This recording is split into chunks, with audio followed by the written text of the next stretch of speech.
I'm Michael Troughton, and this is the Sirens of Audio. Oh, my giddy aunt. Hello. Mayday. Mayday. Mayday. This is, what is this? What is this podcast? This is the Sirens of Audio 2-3. We are stranded on this podcast and we need more subscribers. Can you send immediate assistance? Can you hear me? Can you hear me? Over. Hello, Sirens of Audio. Am receiving you loud and clear. Am about to subscribe and write a 5-star review on Apple Podcasts. Over. Well, though I say so myself, I think that's a remarkable piece of work.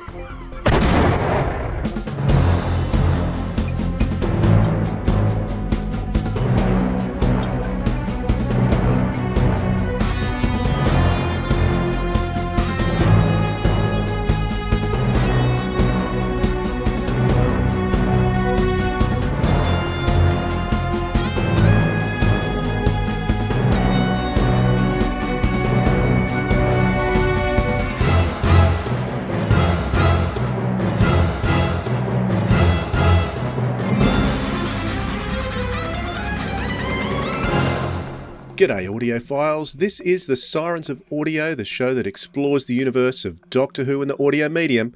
I'm Dwayne. And I'm Philip. G'day Dwayne, g'day audiophiles. G'day Philip, you're looking rather happy there. What's going on with you? Stuff, but I can't tell everyone. I've just told you. Oh, excellent. We'll keep it a secret then. I'm sure everything will become clear Hang in on, due when's this course. going out? Saturday, Sunday. No, it's okay. It'll go out on Sunday. No, actually, no, it's okay. It should be public by then. Now, just one of my children got engaged yesterday, so we lots of celebrating happening and getting ready now and plans and very exciting times. Huge. Always something big going on in your family. It's great. Yes, always something big going on. Excellent. All right. Well, we were going to release our latest Randomoids episode this weekend, but we pushed it back because we had an interview come up with one of the writers of the latest Second Doctor box set, just simply entitled James Robert McCrimmon, because obviously it stars Fraser Hines. So we've got Paul Verhoven joining us to talk about his story, the middle story in the box set, The Green Man. So we pushed back the Randomoids to next week, Philip. So I'm sure everyone can cope with that. Well, yes, that's it's all in the can, so it's good for us. And it was when an opportunity comes up to chat to an author, you take it up, and yes, especially an Australian author. So we're very excited to have a Aussie in the stables. Absolutely, yes, that is always an exciting thing. Now, before we do what we normally do, Philip, I'd like to just take a couple of minutes just to read some of the comments that have been coming up on particularly our YouTube channel, but we actually got an Apple Podcast review come in as well. Oh, this person should be praised. There's nothing as good as an Apple Podcast review. Yes, we want more. We want more. If you're listening to us on audio, please jump over to Apple Podcasts and give us a 5-star review. We love them. It makes a huge difference to people finding us, so please do it. Yeah, this is from Oscar Noodle, and he gives us 5 stars. Thank you, Oscar. He says, you won't find a better Doctor Who interview podcast out there. Well, that's high praise, because there are a few of them, and I'm chuffed that he thinks that. Yeah, well, I think we are pretty blessed with who we get to speak to. Makes it much easier. Wrong. Yeah, absolutely. All right, I'm going to jump across to some of the comments from our YouTube channel now. I've started clipping some of our episodes and putting them out, and those shorter clips, people's attention spans seem to be a lot more suited to 5 to 10 minute clips, and they're going great guns. So I've got playlists going on the YouTube channel. 15 seconds, they would be really going well. That's well, I've got some shorts out there, but there's only so much I can do in a week. But yeah, the shorter clips are going great. So if you haven't yet subscribed to our YouTube channel, please do so. Click the notification bell and you won't miss out on any of these episodes, the longer form episodes, or the clips that I'm making.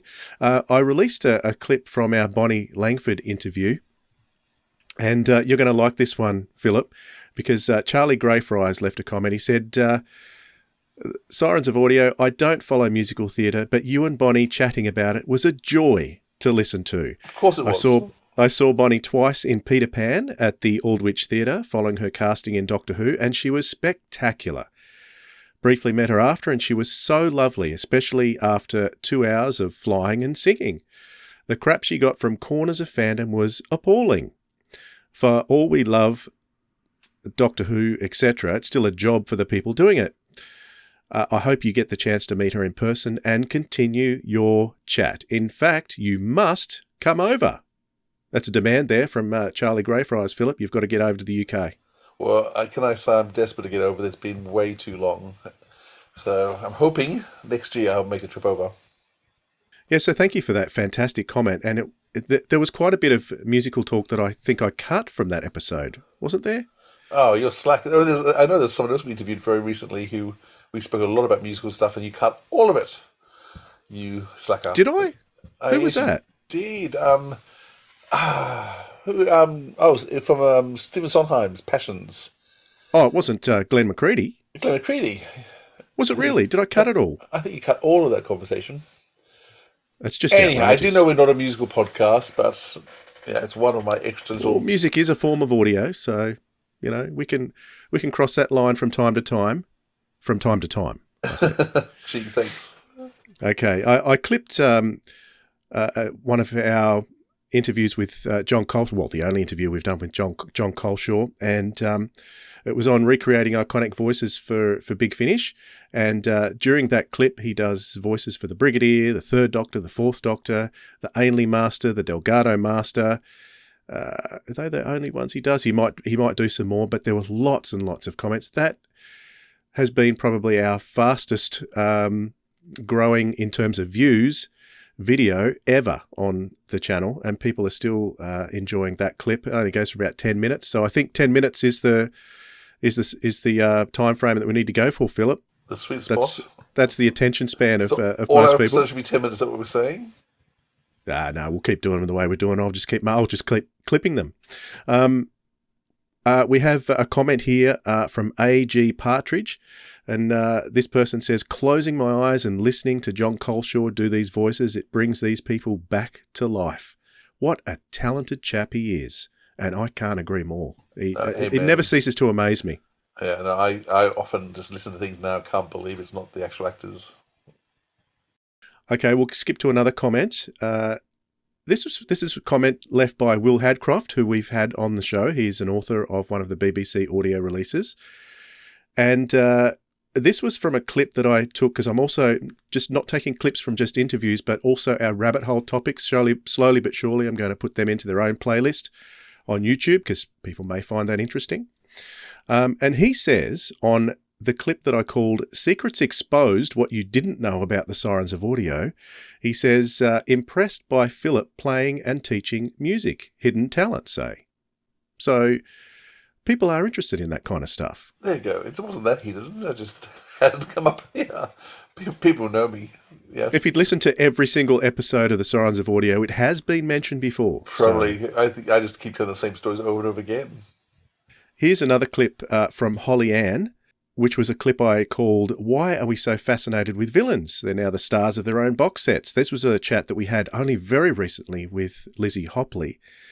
And Holly Ann says, the algorithm gave me your channel for the first time. Love these kind of discussions.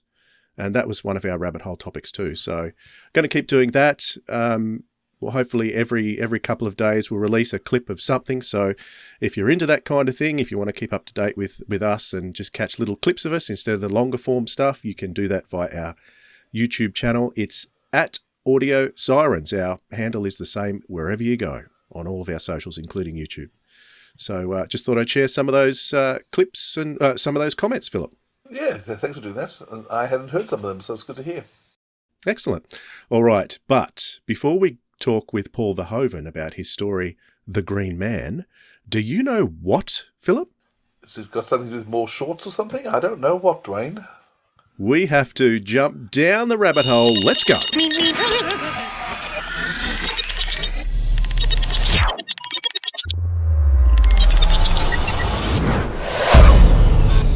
Yes, Philip, we are going down. We're going right down into the rabbit hole. I can see we're going down. I can tell. And because this episode is a Second Doctor centric episode. I want to ask you about your relationship to the Second Doctor. I want to know, what was your first impressions of the Second Doctor as a young fan? Where did you first read him, hear him, or see him? And how has that love of the Second Doctor grown over the years? Okay, well, I would always say Second Doctor is my favourite Doctor. And he was my favourite Doctor from very early on. So when I first started watching Doctor Who, was Tom Baker on repeat, then went to John Pertwee. But in no time whatsoever, we came up with the Three Doctors. And so my first experience of the Second Doctor was the Three Doctors. And I just loved Patrick Troughton. Like, he was so funny. And this Doctor, everything about him I loved. And it would have been a week or two after that I was in the local bookshop, and the first Target book I ever bought was The Web of Fear, which has Patrick Troughton on the cover, so I recognised him from the cover, bought the book, read it in an afternoon, read it again in the same afternoon, and so from then on, I've always called the Second Doctor my favourite Doctor. So yeah, I have a very long relationship with him. I got every book I could possibly get with him, and then of course started discovering it was hard to get the stories. But I do remember it was either 85 or 86, I think it was 85, we had some repeats which was going back and showing the Mind Robber and the Crotons. And I demanded that my parents bought a VCR machine for those, because up until that stage, because we watched Doctor every night. But these Patrick Troughton shows, I thought they may not come back again. And we bought, the same day we bought the VCR machine, the first episode of the Mind Robber went on. And so I taped Mind Robber and Crotons, and they became my most watched videos, which I watched over and over again. I still have them. I actually chucked out recently I did a major chuck of all my VCRs, but I couldn't throw out the VCR with those two episodes because it was just too much to do it. And so, yeah, always, any time that Patrick Troughton comes up, I just adore him. And I started looking at everything he was in, got frightened to death watching The Omen. I was much too young to watch that. I don't know what my parents were thinking, allowing me to watch The Omen. But he was in that, and anything he was in, I'd start watching. So yeah, very, very, very affectionate towards Patrick Troughton, and really sad I never got a chance to meet him. What about you, Dwayne? What's your reaction to the Second Doctor? Well, I'd like to say that he was my favourite Doctor, but William Hartnell was always my favourite for various reasons. But the more I look at the Second Doctor, the more I sort of, if I was to ever have to, we don't like ranking things. I know you don't like ranking things, but if I had to say who is the best Doctor, not your favourite necessarily, but who is the best, it could very well be the Second Doctor, and his as portrayed by Patrick Troughton, because of Patrick Troughton and his skill as an actor, what he had to do. And Colin Baker's always said that if it wasn't for Patrick Troughton, then we wouldn't still have Doctor Who. We would have always had black and white Doctor Who, at least the first Doctor. But if it wasn't for Patrick Troughton getting it through the rest of that decade, then we wouldn't have had anything after that. And it, as it was, it came close to being cancelled at the time. I can't recall what my first experience with the Second Doctor was, but it definitely would have been in a Target novel. It possibly, I seem to recall Doctor Who and the Cybermen, which was the Moonbase. So I think that may have been my first experience. Like you, what grabbed me about the Second Doctor was, I think the three Doctors didn't leave such a great impression on me, but what left a huge impression on me was definitely the Mind Robber. I had no idea that black and white Doctor Who could be so utterly magical, and that first episode in particular, and with that cliffhanger, the TARDIS exploding, I was instantly hooked on the black and white era, even though there was nothing else really like it after I did get to explore it more. It was that episode in particular that was so minimal in many ways, but so powerful. Powerful performances from everybody actually in that episode. And it was an extra. It wasn't even meant to be part of the story, was it? That episode originally, it was an extra. No, it was a short episode. I had to throw one in, right one short time. Yeah, so probably the most powerful second Doctor episode for me, being the first one, obviously, but it hooked me instantly. And then the Crotons, people pan the Crotons a little bit, but I still have a lot of affection for that story because that was the second Doctor story that I saw. And at that stage, I only had a beta cassette player. So I think the first two Doctor Who videos I bought were the 5 Doctors, and the other one was the Seeds of Death. So it was the omnibus. Is that the word?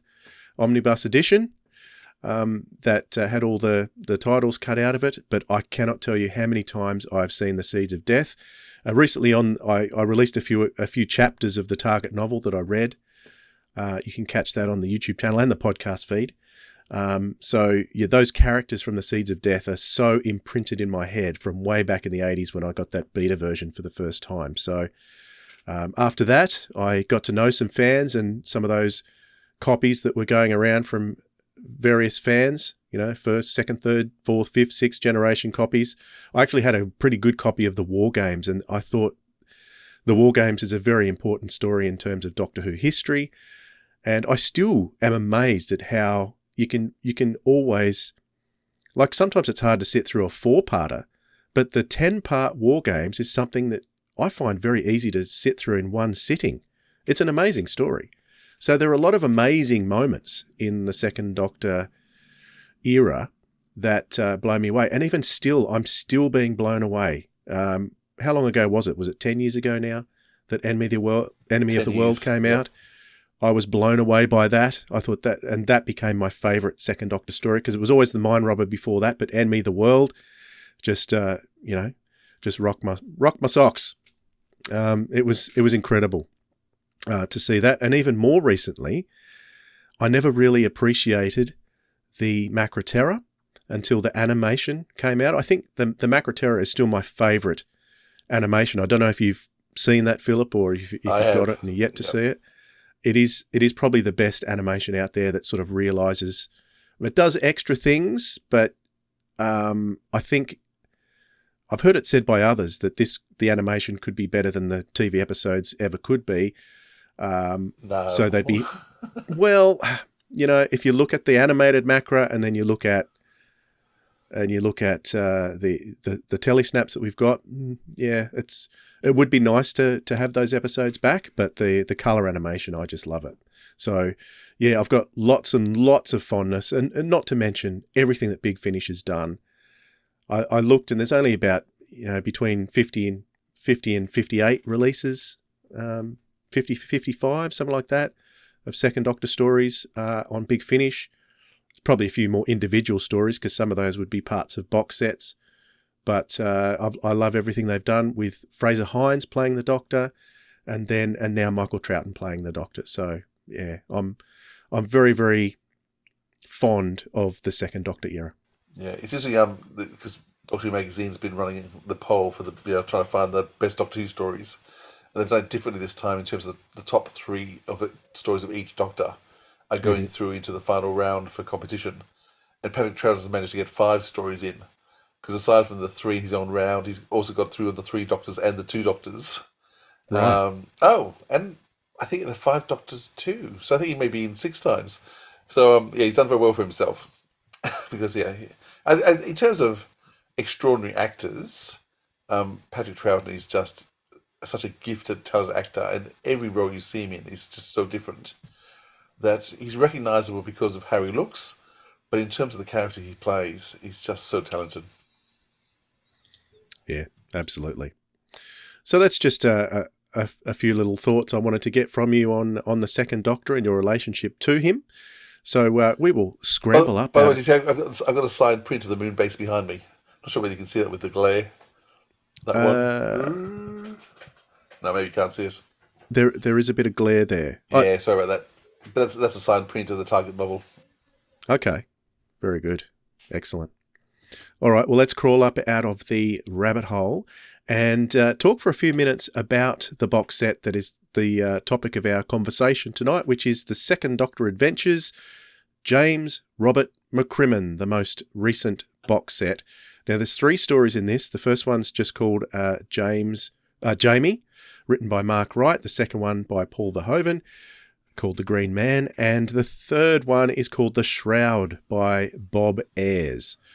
So I just want to get your thoughts on the concept of the box set. What were your thoughts when you saw the cover and the older Jamie, and what your thoughts were when what you thought might have been coming? The previous Second Doctor box set I was really excited to get to, which is the Beyond the War Games.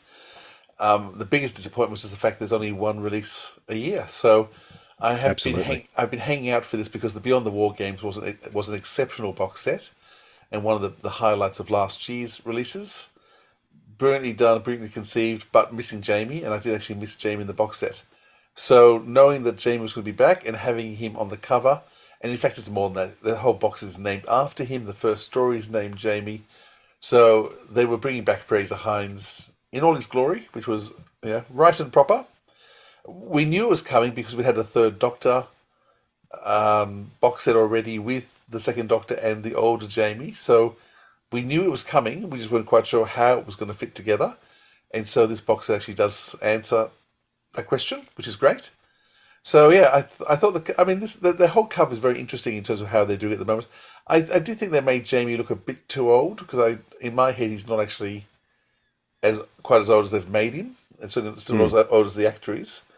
But yeah, it's a beautiful cover, and as I said, because it was all titled after James Robert McCrin, I was excited by that. What was your initial impressions when you knew the box set was coming? Oh, I couldn't wait. Like you, the Beyond War Games set from last year was one of my favourites of the year, and the black and white sets that they're putting out. So the first Doctor with Stephen Noonan and now Michael Troughton. For me personally, these are my most anticipated ones. The care that they take in recapturing the era, but not just recapturing the era, but adding something extra special on top, is second to none.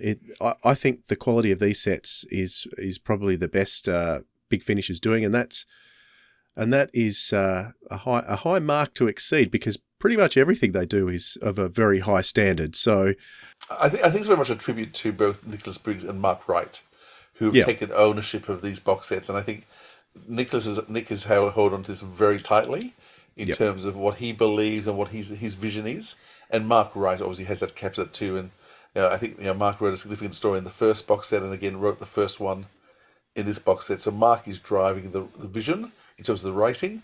Nick is obviously driving the vision in terms of the direction and being the director. And so those two are really clinging on tight. But that being said, they're giving a lot of freedom to newish writers. But obviously, you can really see there's a passion behind this box set. Absolutely. And not only that, the music in this is sensational as well. So Toby Hrachek Robinson does the music in these, and it's different for every story. And something else, it was Nick that's the director, isn't it? So I think it's the director that puts the trailers together. I know Nick likes putting the trailers together, and he tricked me because he put certain elements that were flashbacks, flash forwards in the trailer that made me suspect certain elements were being included in these stories, but they were just flashbacks at the time. So I think it was a clever way to get me in and get me excited. But I wasn't disappointed when those elements didn't turn out to be there, because there were other elements that made it just as special. So what was interesting about the first story, Jamie, was that Mark included elements from some of the novels. So there's various timelines that are referenced throughout this story, and he's gone back to the novels. So in a way, I was a little bit disconnected from this story because I wasn't really a fan of the novels, but I love the way he did this, because anyone who did follow the novels and enjoy reading those novels would know what was going on. You don't have to know the novels to sort of get the sense of what's going on, but if you did know the novels, that would be an extra piece of icing on the cake that makes this story extra special.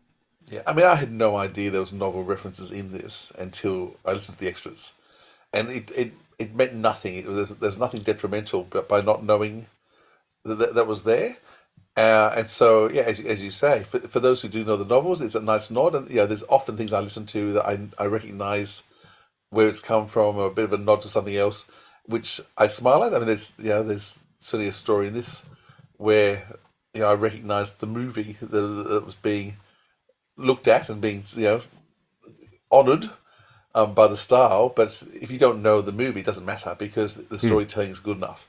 And so that novel stuff may have been there. I didn't know it. I didn't know what the novels were, but I enjoyed the story enough. But it was that extra element for people who do love that thing.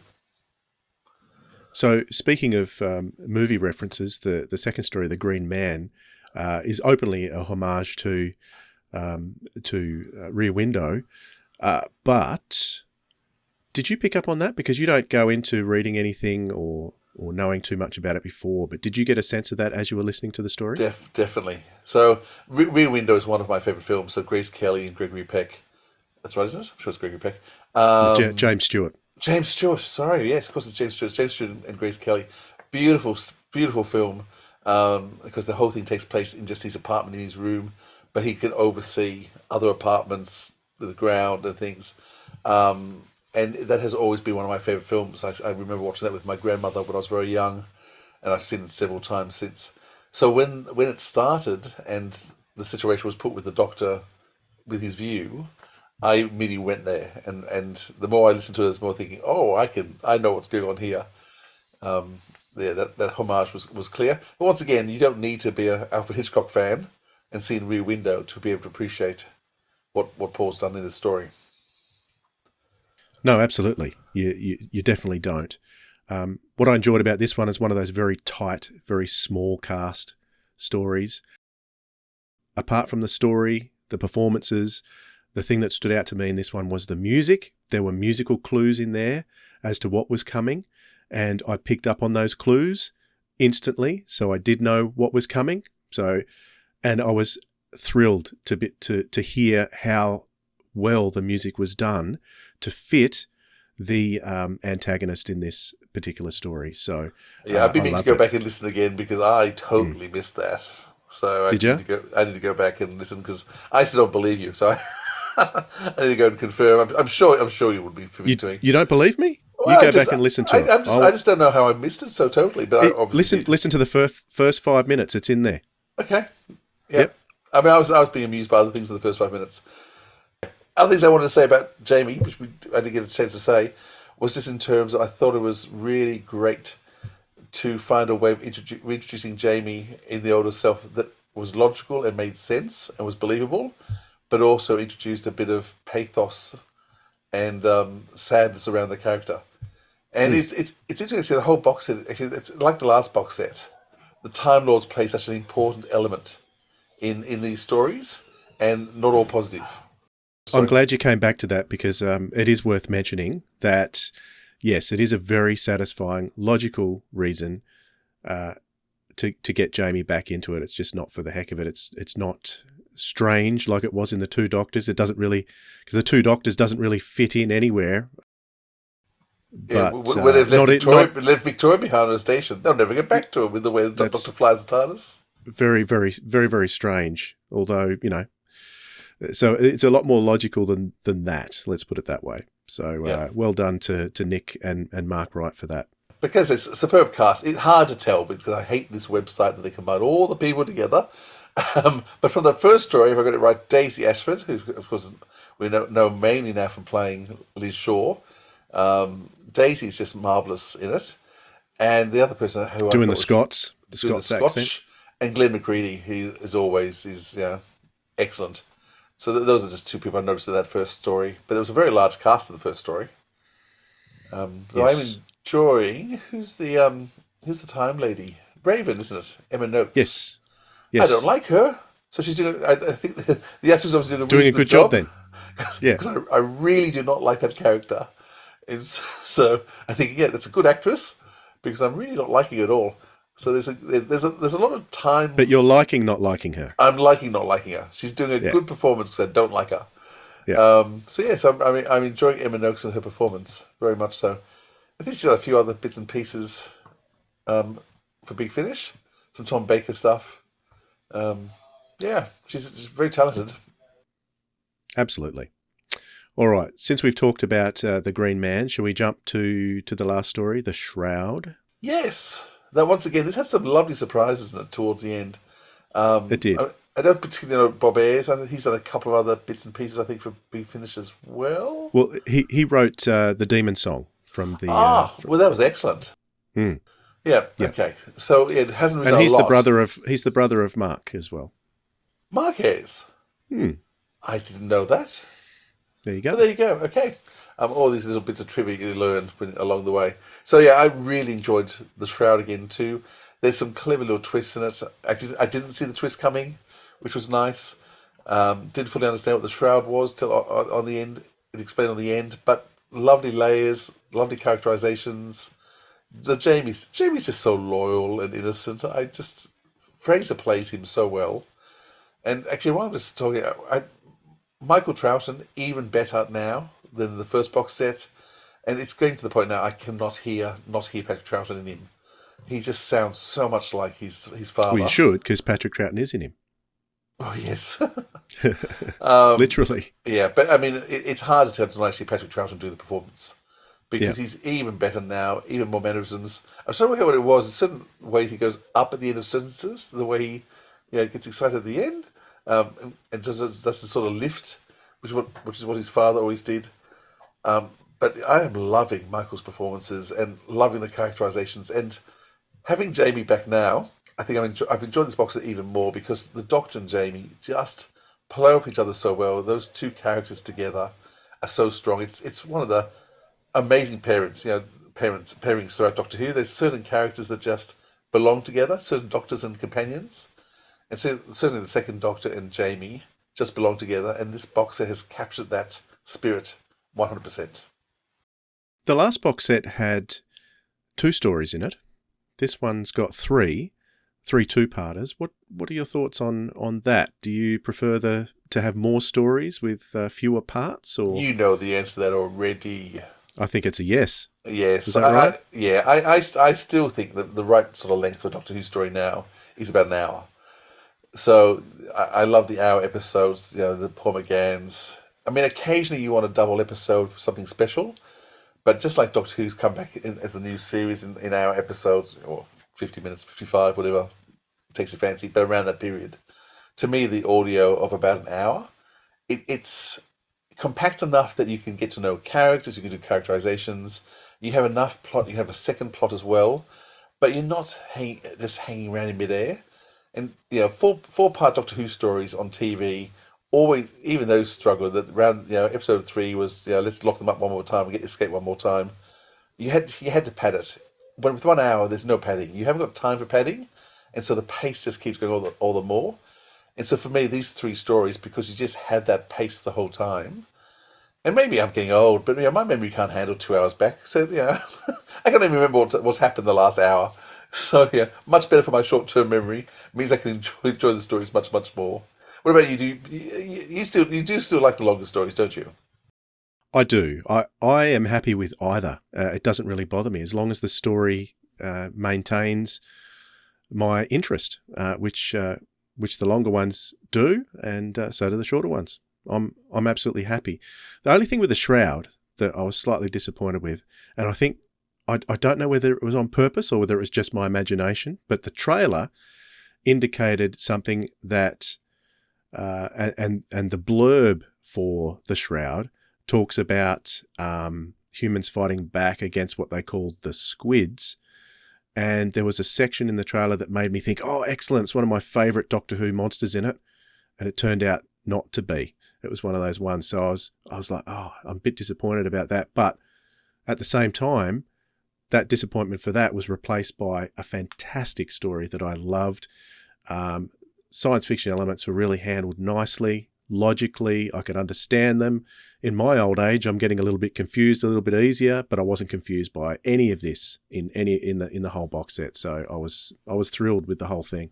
She just goes to show you should read the blurbs because you get disappointed. I don't get disappointed. I mean, I've just read the blurb for the first time for the Shroud and trying to work out what you expecting. Well, if you combine that with the trailer, See, I didn't listen to the trailer either, so what would I know? There you go. We're different in that regard. Yeah, I like we trailers. I like blurbs. I like little teasers. I like to look at cast lists beforehand. So yeah, I do everything the opposite way sometimes, Philip. Yeah, that's why we attract each other. Opposites attract, they say. There you go. It's always good to get a full view of. I don't even know what I'm saying anymore. No, I'm getting too old. Yes, I'm curious. In the comments, I'd love to know: are you the sort of person who wants to listen to the trailer, read the blurbs, know the cast list before you start a story, so get as much information as you can, or would you rather just hit the story blind and at the end go back and work out all those things? So, are you more of a Dwayne or more of a Philip? You may not want to admit to either of those. Very good. All right, let's get Paul Verhoven on to talk about his story, The Green Man. He's got some very exciting things to talk about there. But before we do that, we'll throw in a trailer for the whole box set. This is the trailer for the Second Doctor Adventures, James Robert McCrimmon. From Big Finish Productions, Doctor Who, The Second Doctor Adventures, James Robert McCrimmon. Craig on tour!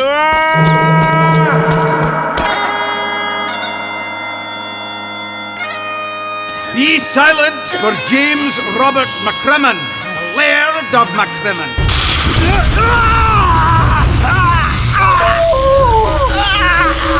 We have to get back to the TARDIS. Aye. Right. When I say run, run. I don't know any doctors. Well done, Jamie. We made it. We did? Aye, we did. What's your business here? Hello, Headmaster. New recruits. This is the Doctor and Jamie. Why'd you do it, Doctor? Do what? This chaos is why you left Gallifrey? Why you value freedom to protect primitives like these? My dear Raven, this isn't chaos. Patience. We sincerely hope you've had another wonderful, restful day here at the Grove. Jamie? You know the evil I have fought out there in the universe. More than you'll ever encounter in your cloistered Time Lord life.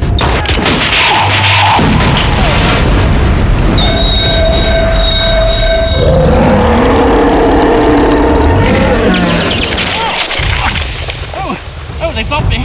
Orbital scanners calibrated to detect temporal energy signature. Am I being processed? I'm not a cheese triangle, you know. This whole system will have to be placed in a time loop, effectively removed from existence. A fresh-faced Jacobite piper in the aftermath of Culloden. No! Who stepped aboard the TARDIS without a second's hesitation. Stay calm, Jamie, stay calm. Woo! How long have I been here? You don't remember? I don't remember much about anything. In some ways, seeing all this, the console, the wee circles on the wall, it feels like no time has passed at all. But in others... It's been a lifetime. Aye. Doctor, I'm as stealthy as a wee fox. You honestly think I'd just wander into people and...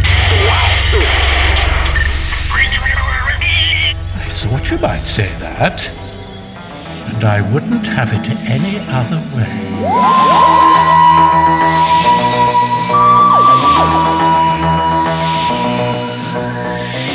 Big Finish, for the love of stories.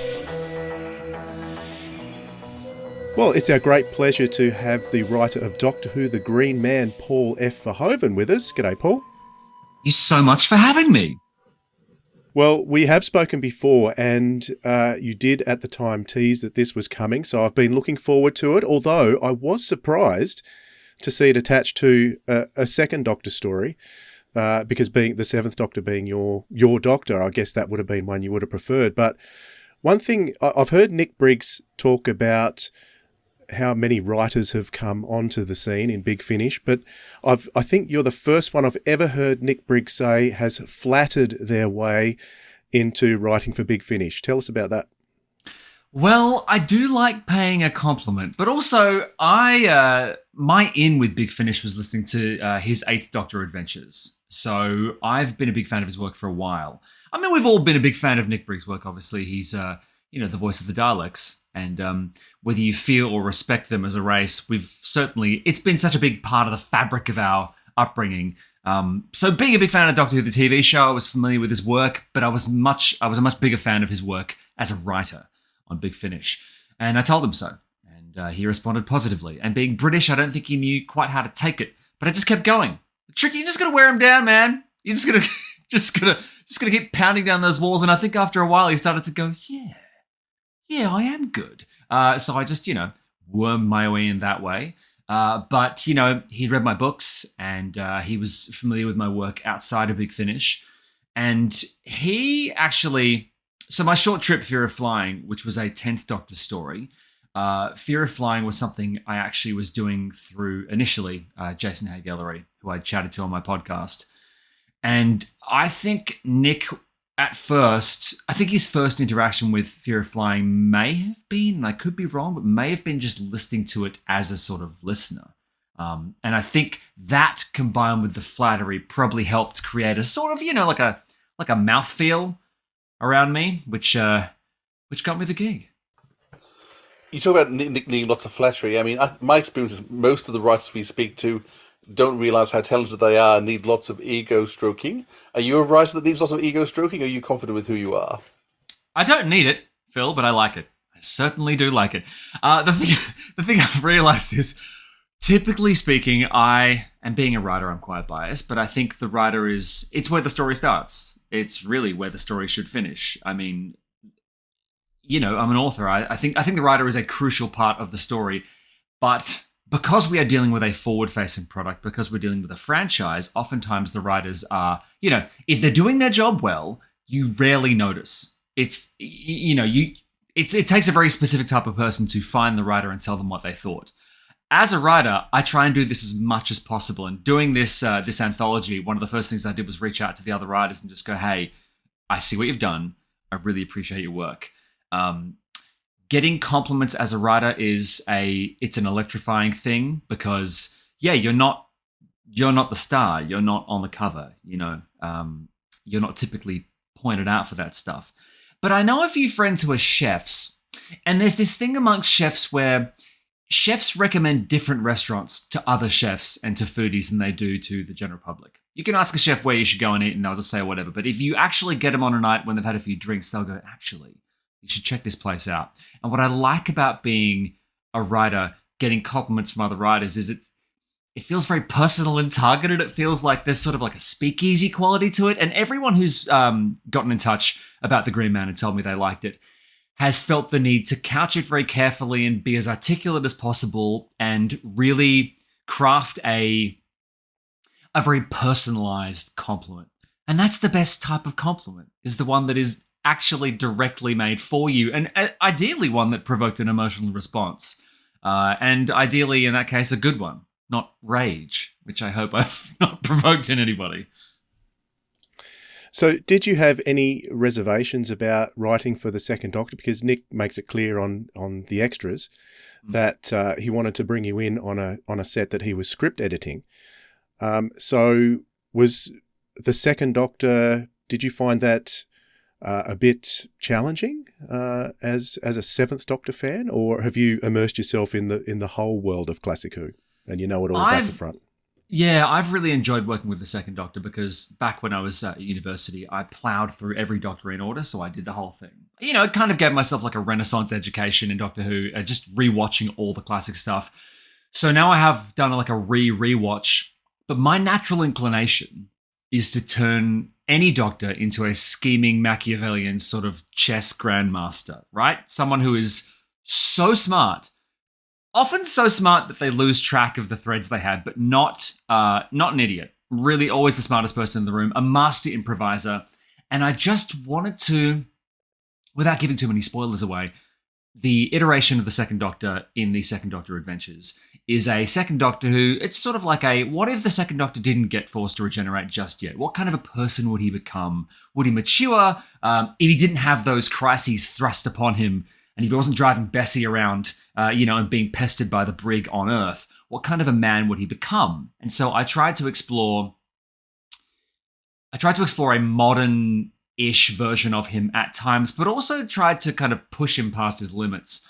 So it's not so much that I felt restricted with the Second Doctor, it's that I enjoyed the challenge of having to write a slightly different, slightly evolved version of the Second Doctor. A couple of earlier drafts, I took him way further than you would hear in the finished version. I mean, he was quite bombastic and a little too articulate, little too savvy, little too modern, and I just had to keep reeling it back in, keep whittling it down, and getting it back to a point where it felt organic. But one of the great touchstones there was having Jamie around. The two of them, I don't know what two flavors you think go together, but Jamie and the Second Doctor go very well together. So whenever I was lost, I would use the other as a sort of like waystone to pull the other back. Were there particular stories you went back and watched to get your mind into this, or did you just have your overall impression of the Second Doctor and Jamie?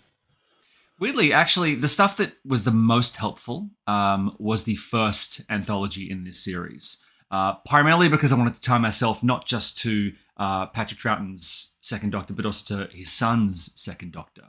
And using that as a leaping off point. Weirdly enough, a lot of the animated stuff was a really good place to go for influences. But I found myself also worrying about relying too much on the visuals of the Second Doctor as a sort of cosmic hobo. And I know that's the sort of de rigueur, like that's how he's referred to. Going off my memories and impressions of the Second Doctor was where I began. The Second Doctor is not typically, when I list my favourite Doctors, he is not on that list. And that is not because he's not an excellent Doctor, because I think he is. But he sort of exists in this weird blind spot where if I ask, my in-laws, I say, who's your favourite Doctor? And they always go straight to 2. And I tried to ask them why. And they said, well, we felt kind of safe with him. He had moments where there was sort of a little bit of rage under the surface, but he wasn't too much of a goofball. The thing they always fell back on was his look. They loved the recorder. They loved that stupid stovepipe hat that he wore in a couple of promo shots, which I really wanted to actually directly reference in the story and was told not to. He's an odd one, isn't he? But I've always liked the idea that he's got a kind of drunken master-esque quality where a lot of what he's doing is much like the 11th Doctor. A lot of it's sort of a clownish facade to lure people in. And, like Columbo, where he acts kind of doddering and silly, but actually he's got this like razor-sharp mind. And again, without giving too much away, I tried to tap into his legacy in this story. It's so hard not to spoil things. I shouldn't have made it so twist heavy, but it really does. I hope it does tribute to the Second Doctor as a character. You talked about what you were told not to include in the story, and I know the Rear Window elements because you're a fan of the movie. Yes. But what about the other elements? What was your brief? One of the interesting things was I actually had a totally different story ready to go. It was approved. It was good to go. Nick had signed off. BBC had signed off. And then Nick basically said, I'm sorry, man, you're going to have to go with like it's going to have to be a story. And that was a massive, confusing pivot to make. Because let me tell you something. The first story I pitched, not just no, but a place where could not comfortably exist. Because they need a little bit of, they need some like ambient, they need to... They need to be kind of warm, and it wasn't working. So I had to kind of scrap that. So it wasn't so much a restriction as a requirement. And so I had to kind of create a story whole cloth. And there is a scene in Rear Window, which again is one of my favorite films. There's a scene in Rear Window where they're looking down at the garden in the courtyard. And there is a row of plants. And one of the plot points is one of the plants is slightly higher than the others. Yeah, and it's a beautiful... I mean, Hitchcock's he's an artist. And that was the jumping off point. I went, okay, it's audio. One of my favorite episodes of Doctor Who is Midnight, where you just kind of take a bunch of really great fleshed out characters, pin them in a room and make them fight and make them bounce off each other and try and come up with a compelling arc for that. And I think Hitchcock sort of harks back to a period where most of the things he's written... Not all, obviously not the crop duster scene, but most of them could be boiled down to basically plays. I mean, they're plays. They take place in confined spaces. So I wanted to try and find a way to get the Doctor in that space. And it's interesting. I think a lot of the best work that I've come up against or encountered usually there are restrictions in place. Usually there are strict criteria in place, whether it's the restrictions of this franchise character cannot say this line or needs to be in this spot or it needs to be set in this time period. Yeah, I think the first restriction was you got to use it. And yeah, that was a fun one, honestly. I knew that these antagonists were going to be part of the story the instant I heard the music, which was only a couple of minutes in. The musical, Toby, I thought it was Nick that did the music because he tries to emulate TV episodes so closely, but it wasn't. It was Toby Rycheck Robinson who did the music. But I knew who it was instantly from that, because you've got the sounding music all the way through that episode, which I think is just beautiful. But just on Rear Window, one thing that strikes me about that movie is that it somehow has the ability to slow down time and sort of suck every bit of sort of attention out of you for every single second all the way through. And it feels like time is going very slowly. And you know what? You did a very similar thing with The Green Man, because this seemed to me to go a lot longer than the 1 hour, but it sort of had that Rear Window effect in that I felt that I was sort of exploring every single second, which made it seem longer to me, which was not a bad thing. It didn't drag out. But, that's what I was at. Yeah. So, okay. Yeah. I appreciate that. I mean, there is a real sense of, in Rear Window, it does feel like you are spending the night with James Stewart and Grace Kelly, which, let's be honest, is a sort of dream of mine. But I think, I enjoy having characters inhabit space and just sort of, it's basically a stakeout. I mean, that's what's so thrilling about it. It is what happens when people have to wait together. And if they're waiting in a place that is atmospheric with a really high stakes thing kind of bubbling away, obviously things are going to be said. I mean, there's a bunch of stuff I really wanted to put in that just couldn't make it because of time, where I wanted the Doctor and Jamie to talk about aging. And aging in a way where, first of all, here's a question. How old do you think Jamie is in this story?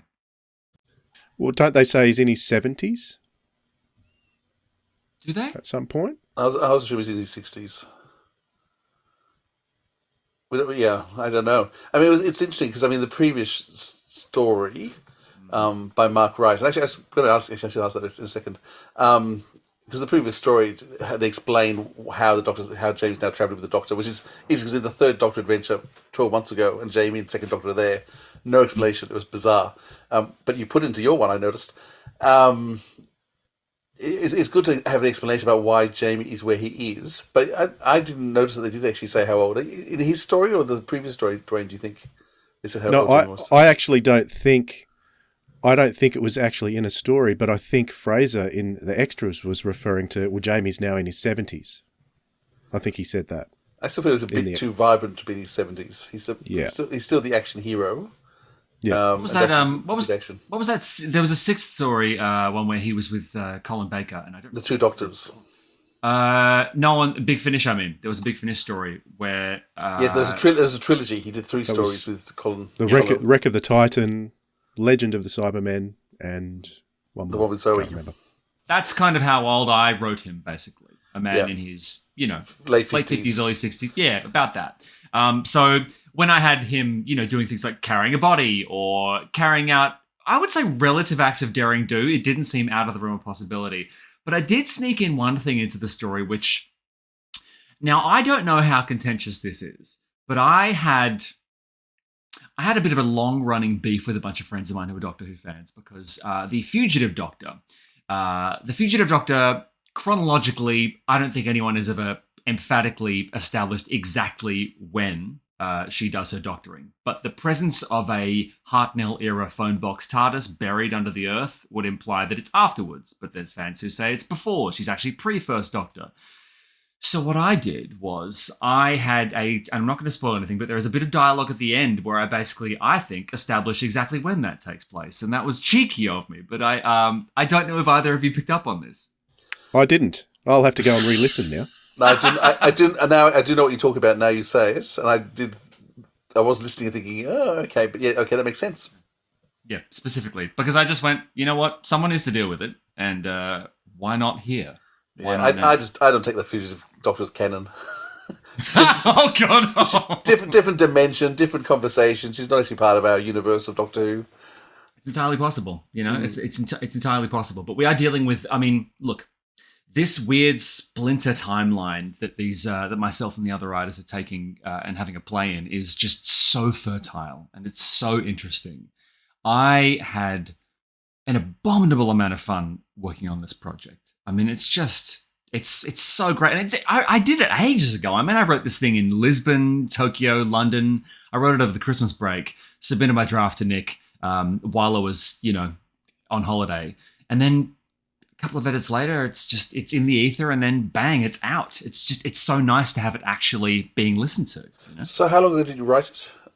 I wrote this around Christmas. Oh, that's not too bad. That's so reasonably recently. That's fairly then. quick for a Doctor Who show. Yes, I'm starting to realize that. The problem is, because I have ADHD, if I do a thing, I want to have the instant gratification. I don't want to wait. I want it now. Well, don't write Tom Baker's then. You'll be waiting 10 years. Now, at the beginning, you do a whole... I mean, basically, you've put in 5 or 6 stories, which could go on. Were you asked to do that? Was that actually you who did all that interplay with all the different stories that were had between the first story of the box set and the second? Yeah, the idea was we wanted to establish that the Doctor and Jamie had finally gotten back on board together and have them sort of, a little bit further down the road. Just establish that they have gotten back into their groove. And I really, really did want to chuck in. Look, I wanted to make them as funny as possible because tonally, I wanted to basically do something along the lines of the Unicorn and the Wasp, right? I wanted to have a romp with a sort of dark heart. But starting with a montage was an interesting challenge, and slotting in the Annihilators was a very deliberate choice of mine. I just went, that needs to take place during this series of events because, I don't know, it's timey-wimey, baby. Like, why not mix it up? Just stitching together things so that they are inextricably linked and giving listeners that moment of, oh, right, I get it, is just, it's a thrill. Having a bit of a heist going on, the opera house, all that stuff was super fun. And I think there are a bunch more that I didn't put in, which I'm going to try and use in the future. There's touches of the feel of the Captain's Holiday in Star Trek Next Generation, where Picard is forced to go on holiday. There's also touches of Gold from Blake 7 with being injected. Do you notice them after you've done them? Do you think they had any influence on you? Just wondering. I'm a huge Trek fan, and obviously... Do you mean the one where the Enterprise is getting cleaned and Picard has to basically leave because it's getting this baryon sweep, and so he pretends to be the barber? No, he stays behind that one. Now, that's Die Hard, yeah. That's hard. I'm thinking about the one where he has to take leave because he's been working too hard, and so he's ordered to go to Riza. And he meets the archaeologist. He meets the archaeologist, so and they have this good. whole adventure because once again it's a pleasure planet of great comfort, but obviously that wasn't in your mind. We did. There was just some touches of that I saw in it. I absolutely love that, and I'm such a big fan of that episode. Honestly, there was nothing more fun it's fine. I love it when the Doctor's running around and there's a bunch of survivors in a metal room and there's a quarry and there's monsters and lasers, and that's all great stuff. But I wanted to do something slightly different. And whilst it does have a literal Monster of the Week quality, I wanted to make it funny, weird, and I wanted to put the characters in a position where they had to, evolve as characters. And character evolution in Doctor Who is a scary thing to do because you're taking existing characters and you are futzing with them and you are adding things. And a lot of the times, I think it puts pressure on subsequent storytellers to acknowledge things that have been done, right? It's much, and that's something I really wanted to do. But you actually have a freedom to develop these characters because they're not going to go on. You know that there will be a point where Jamie is returned to his time. You know the Doctor's going to be generated to the third Doctor. You actually have a time period here where you don't have to reset those two characters at the end of your story. That's true, but there's nothing to say that the things that happen here don't inform on a character basis the person that they become, because you really just see the third Doctor get deposited out. I mean, he could have... Did you... In the Night of the Doctor, where the Eighth Doctor lists his companions, right? Rattles off his companions. At that point, we hadn't encountered a bunch of the new ones. And so he chucks Kerez and Molly in there, and I thought those were odd choices for your final words, but whatever. Still not as weird as Adric. I think there is something to be said for feeling those moments in character-wise. It's not that... Look, I know some stuff. Maybe it's been changed by now, but I know some stuff about that kind of character arc that has been loosely mapped out. And it filled me with hope and excitement in a way that I didn't think possible. So when I got the brief, I was like, yeah, cool, second Doctor. But then when Nick told me what he kind of wanted to do over the long run, it was just so exciting. And I mean exciting on like a prestige TV level that was just... And yeah, it sucks to be getting these once a year. It's not enough. I've forgotten what the question was. I'm sorry.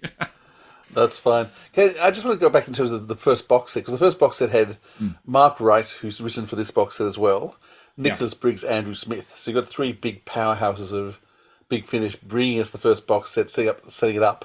So when you went back to listen to that first box set, how informed and which of those stories is it one in particular that helped you really decide that's nailed where I want to go with the second Doctor? It was the first one, actually.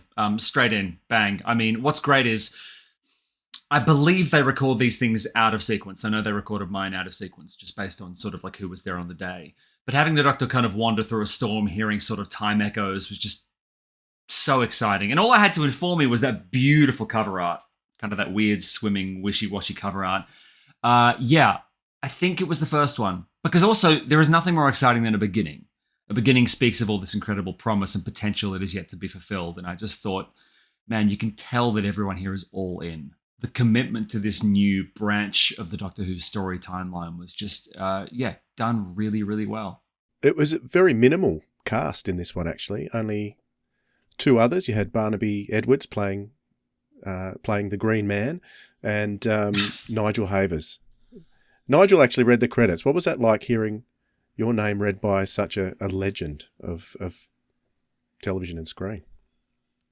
I love Nigel's work. I got to dial in a couple of times to the recordings, and it was... I was going to ask you that, yeah. Just an incredible experience. First of all, like, the plan was to be across in England and actually head across in person and be there in person. But I don't know if you knew this, but traveling from Australia to England is arduous, long, and very expensive. So I instead dialed in via Clean Feed, which is an app we use. And I got to sort of listen to them kind of dicking around between takes, and it was just so intensely charming. But it was very intimidating because, it's a who's who of performative veterans just like nutting out your dialogue on the mic and sort of tooling around. Hearing my name in the credits of anything is exciting, but hearing my name in the credits of things with the Doctor Who music in close proximity is just bone chilling. Like it's just such a career highlight, I'll be honest. Did they consult you at all during the recording as the writer? No, but that's because the editing process has been so rigorous. I mean, we've done quite a few redrafts, and I tend to write my stuff fairly... In scripting terms, there's a thing called bigs, which is just like the big text that tells you what is going on, the kind of directive text. My bigs are quite big, so my bigs are very specific. So I really don't leave too much to chance in terms of what I think the direction of the performances should be. But also, we're dealing with Nick Briggs and Big Finish. I mean, these people know what they're doing, so I sort of trusted it. And also listening back, I went, yeah, they nailed it. Like they all nailed it. The performances in this are so, so good. Honestly, it's just a real pinch me moment hearing your words come to life, Oh, I bet it is. And this box set, for me personally, I don't know how you feel, Philip. You've only heard the first two stories, but this box set is probably now my favourite of the year so far. How are you feeling about it so far? Well, because I certainly feel like Big Finish have been smashing it out of the park the last 3 or 4 months. Actually said that to Nick Briggs recently, that it's just been consistently so good. And yeah, this one just adds to another stunning group of stories. And yeah, they've turned a big hill. There's a series, there's a lot of good quality stories, but we've just been having month after month, I think, really high quality stuff. And this really fits in beautifully with that. Great performances, great scripts. Yeah, enthralled the whole time. Absolutely. So, Paul, what's next? Any hints? What's next? Well, I know what I'm doing next. I know exactly what I'm doing next. The question is when and for which Doctor? That's the question. So, like you said before at the start of the show, big fan of 7. But wouldn't say no to an 8. Wouldn't say no to a 9. I wouldn't say no to a 14. Screw it. I don't care. Give me it. Look, one of the great things about being given a Doctor is that you then have to tailor the material. The Doctor is obviously one person, but the Doctor is also, soon to be 14 characters, if not more, if you want to count the weird in between ones. So you really do have to then take your idea and aggressively change it. And sometimes the Doctor's personality will rule out entire plot arcs, change the ending, because certain Doctors would do things and certain Doctors wouldn't do things. So whilst I say I know what I'm doing next, I only really know the loose framework, because which Doctor it's about will completely change the trajectory. I hope. And by the way, I can't tell you anything specific. I'm just going to do the same thing I did last time, and that is wink in the direction of a thing, and then next time we'll go, oh yeah, that's what you were talking about. Yeah, fair enough. That's more than anyone else gives us. You've got so many projects going on. Is writing for Big Finish something you'll always make time for? Oh, absolutely. I absolutely adore it. I mean, it's not only is it Doctor Who, but it's Big Finish, and Big Finish has a really unique place, not just in the pantheon of Doctor Who stories, but also just it's something special. It's something singular. Big Finish is very special. It has gotten me through some really weird times. So yeah, anytime they go, hey, can you please write blah, I will say yes. And could you please change the word blah to a specific thing so I don't have to have a panic attack when I get a brief. No, honestly, it's no matter what else is going on, I will always head back to Big Finish. I've got a very odd project in the works, which is actually Columbo related, which I can't talk about at the moment. But I am now going to continue to structure my full-length Big Finish stories basically like Columbo's stories. The inverse pyramid, lots of twists, reveals, a dude pretending he's worse at his job than he actually is to kind of trick bad guys into. I love that stuff. So yeah, I want to start now. Enough waiting, Very good. All right. Well, thank you so much for spending a bit of time with us to talk about the Green Man and the other things that you're doing. So much appreciated. Thank you, Paul. Thank you so much for having me. It's been an absolute pleasure. I'll see you at the next one. From Big Finish Productions, Doctor Who, Short Trips, Volume 11. It is with the greatest honour that I have been designated the Sontaran Rearguard on Ubreus. Rearguard. If you stopped running, you could die with honour. I'd rather not die at all, thanks. It's better to die with honour than not to die at all. Let's agree to disagree on that one. Messages from the Dead. It hurts to be sidelined, to know he won't trust me with more. He needs someone like he needed Romana. The autopilot has lost control, he bellowed. Then turn it off, Romana called. No, that would be madness, boomed the Doctor as he flipped several switches and grabbed hold of the yoke. I've taken manual control. He grinned manically as he adjusted the engine output and slowly steadied the room around us. What a brilliant idea, Romana congratulated him, pretending she was oblivious to the fact that it was identical to her suggestion. The Threshold. This is emergency program 1. I am dead. I am the master. We're about to die. With no chance of escape. I will not die. Do you believe that striding around like that everywhere disguises your complete uncertainty as to where you are going? I'm trying to stay ahead of the spatial decoherence. Things are bad enough without us winking out of existence. Besides, she's your TARDIS. You really ought to know the way you're... Silence! Well, if you can't... Be silent, Doctor. Listen. There is... something I cannot recall. It broke through in the crash. Something terrible. Doctor? Death will not part us. She often thought of that last day. She had to, in order to load her weapon, but tried to never linger on its events. Not on when the wheezing harbinger materialized above Unity Hall, nor on when the sky splintered and the people became bodies, and the bodies became dust. Not even on when she picked up the rifle that fell from broken heavens. Security guards rushed forward, but they were too late. Ignoring the ensuing panic, she aimed at the president's chest and fired. Fired and chest president's the at aim sheet.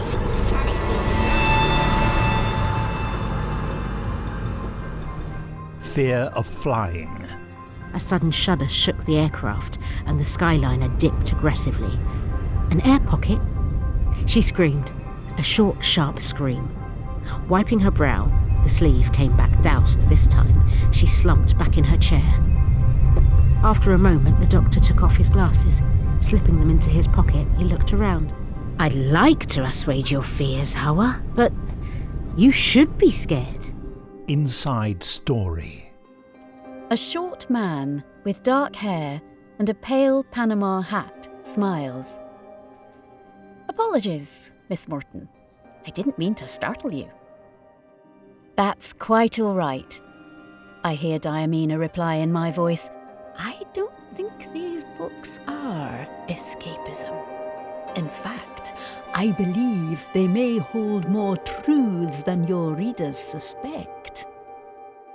Big Finish, for the love of stories. Yes, that was a trailer for the Short Trips Volume 11 that Paul wrote one of the stories to, so I can recommend that too if you haven't heard that box set. Those short trips are really good. I enjoy them. You don't enjoy them so much, Philip, but I do because they can be consumed a little bit more quickly if you've got a little bit of time to kill instead of 1 to 2 hours. I have listened to all those stories now, and I did actually enjoy them. Yeah, they're good. They're good.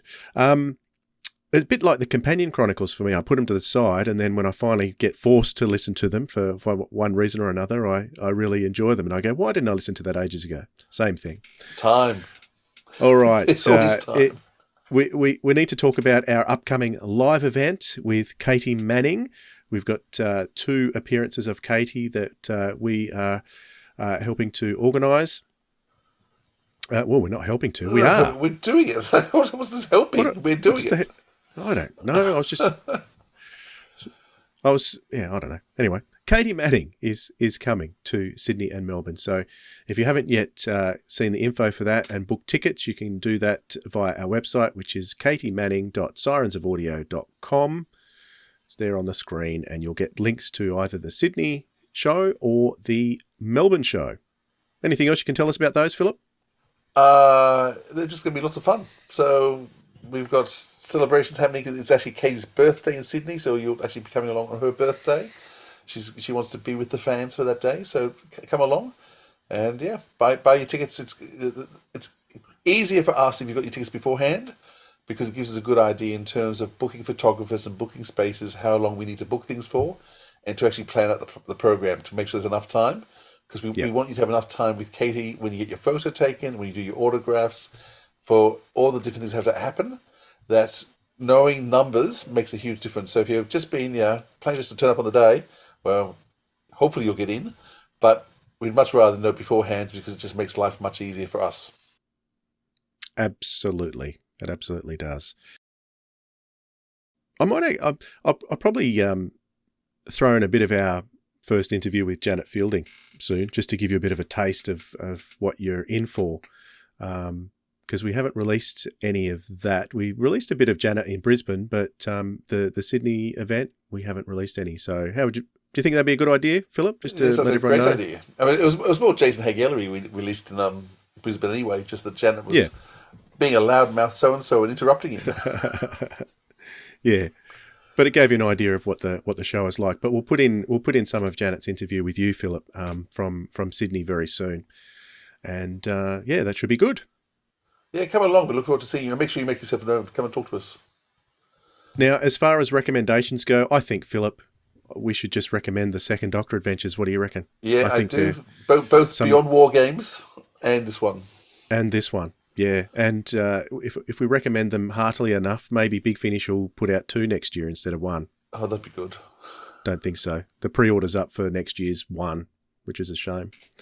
I'd love there to be more. Maybe there will be eventually, but it all depends on how many people buy it, I suppose. Yep, definitely.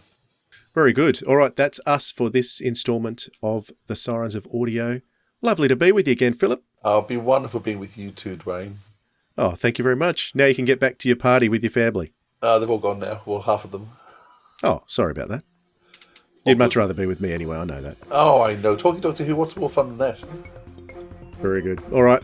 Until next time, we'll catch you all later. Bye, everyone. This has been the Sirens of Audio, episode 164, The Green Man, with our guest Paul Verhoven and your hosts Philip Edney and Dwayne Bunny. Original theme composed by Joe Kramer. More about us and tickets to Katie Manning in Australia from sirensofaudio.com. Comment below to let us know what you thought of the episode, or contact us via email at sirensofaudio@gmail.com or any one of our socials.